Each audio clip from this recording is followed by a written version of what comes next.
Hello, everyone. This is Paul, the youth minister at Salado United Methodist Church, your friendly neighborhood youth minister, and just doing this video as something that was asked for by a youth who had attended one of our Instagram live devotionals that we do on Monday and Friday. They were asking if we could make this available afterwards, and being bad at Instagram as I am, because I mainly use Instagram for following people and I don't really post a whole lot of content until now. I forgot to save it correctly, so I didn't have a chance to put that up.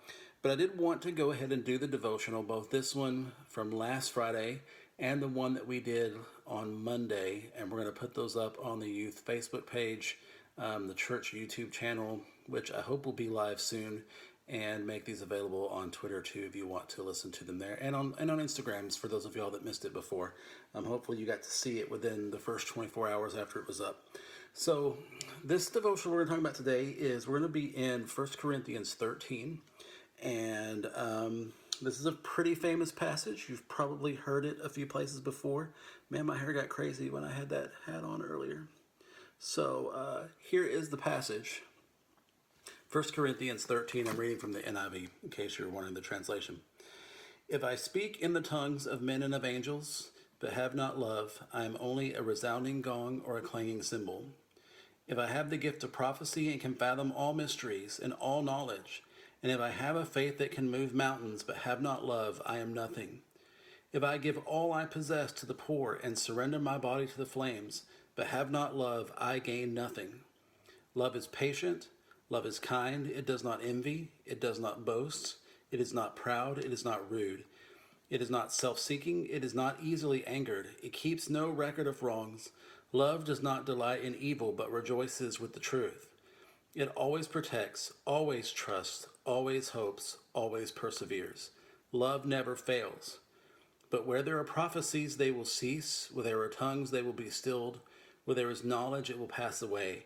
For we know in part and we prophesy in part, but when perfection comes, the imperfect disappears. When I was a child, I talked like a child. I thought like a child, I reasoned like a child. But when I became a man, I put the childish ways behind me. And now we see but a poor reflection as in a mirror, but we shall see face to face. Now I know in part, and I shall know fully, even as I am fully known. And now these three remain, faith, hope, and love, but the greatest of these is love. This passage is pretty famous. Again, it's known as the love chapter, and it's something that you hear all the time at Christian weddings and Christian Valentine's Day cards. It's pretty much everywhere. This is a super famous chapter. You'll see it used a lot. But I want to focus on that last phrase, on what remains. And I think in this time that we're in right now, we're thinking about that a lot. What's going to remain? What's going to be left after everything goes crazy, it seems like, in our society with what's going on? And this verse tells us that what remains is faith and hope and love. Now, this Greek word carries the meaning of to continue, to not perish, to last, what's going to last. And if there was ever a time that we should be looking at this, it's now. And so I want to kind of go through this a little bit. So new practices of faith are starting to pop up. New ways of doing our faith. We were so used to being able to do Sunday school, to do church, to do youth group, and those things are changing. But we need to continue in them. We need to remain in them. They're going to remain, and we want to be a part of that. As Sterling talked about at Life Fest, it's something that we should continue in. We should keep striving for. And it was interesting when I did some research for this passage that the Greek words here for hope and faith in this passage were used as personifications of those things. There were gods that were associated with them. And both of those spirits appear in the fable of Pandora's box. If you are familiar with the story, it's kind of interesting. What happened in the story was that Prometheus, who was a man, stole fire from Zeus and gave it to humans. And then Zeus was mad because the humans had fire. They could cook, they could do all the things that humans do with fire, and it was a big deal to him. So in revenge, he created this woman, Pandora, who he sent down to Prometheus's brother, and she came down from heaven and she had this box that was with her. And various myths tell it different ways, but ultimately the box got opened and it released all of the evil into the world. And when the box was opened, faith, the spirit of faith, left the box and flew up to heaven, where it stayed in heaven. And I think we shouldn't let our faith fly away in this time. As we see an opening of things and evil all around us, we have to remember not to let our faith fly away. Let's try to keep it. And I think that's what this was about. In the Greek myth was it had gone to heaven.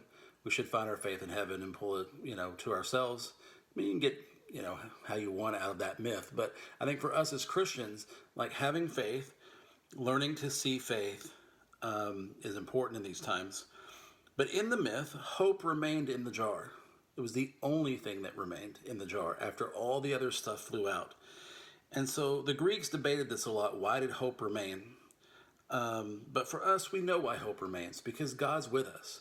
God is with us even in these trials, even in these times that we're struggling.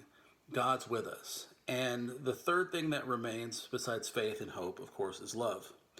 Now, this love, Greek has a lot of different words for love, in case you haven't heard that before. This one is agape, which is this unconditional, unrequited, no strings attached sort of love.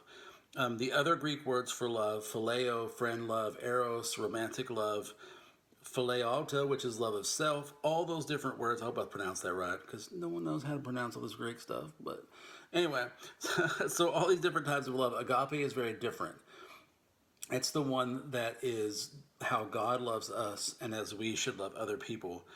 And in this time of really unprecedented change in our world, we have to focus on what remains with us. And that's our faith, the hope that we have in God, and love, and how we can share that love to others and not just keep it to ourselves. It's really tempting when things like this start to happen to only think of ourselves and how we're going to survive. What are we going to do? How are we going to deal with school? How are we going to deal with college if we're trying to graduate this year? All the different things that we do, they are the things that we're thinking about, and we definitely need to think about others too. And if you think back to what love means in this chapter, it talks about all the things that love should be and all the things that love is and what it means and how it's about protecting and rejoicing in truth and trusting and hoping and persevering. And you may not think about this, but we have these opportunities now to do these things for others in our family, whether we're stuck at home, with our neighbors who we know may be in need. This is our opportunity to step up and show those things. So I hope that you will learn some ways to do that you will pray about ways that you can do that you will establish new patterns that can allow you to hold on to your faith and your hope and your love, because that's what will remain. Thanks for watching this, and we will see you soon.